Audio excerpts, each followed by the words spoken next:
এই যে যেই ঘটনা ঘটছে এই জন্য আমরা একটা উচ্চ ক্ষমতা সম্পন্ন একটা তদন্ত কমিটি গঠন করব এবং এটা আমাদের সহকর্মীদের সাথে আলাপ করার। দ্বিতীয় প্রশ্ন হলো, আইন শৃঙ্খলা কোনো অবস্থায় অবনতি হতে দেওয়া যাবে না। আমি আপনাদের সবাই সহযোগিতা চাচ্ছি। যারা আইন শৃঙ্খলা অবনতি করবে তাদের কোনো অবস্থায় আমরা ছাড় দিব না। আমরা কোনো অবস্থায় তাদের ছাড় দিব না। আমরা কোনো অবস্থায় তাদের ছাড় দিব না। ভবিষ্যতে যদি তারা আবার চেষ্টা করে তাদের যে হাত, এটা আমরা কিন্তু ভেঙে দিই। এই যারা আইন শৃঙ্খলা অবনতি করতে চায়, আমি আপনাদের কাছে বারবার অনুরোধ করব, আইন শৃঙ্খলা যেন উন্নতি হয়, আপনারা আমাদের সহযোগিতা করবেন।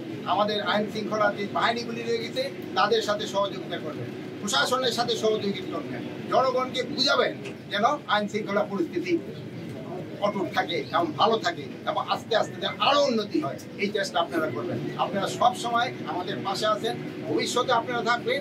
আপনাদের এই সহযোগিতা আমি সব সময় কামনা করি। ভালো থাকেন। আল্লাহ হাফেজ।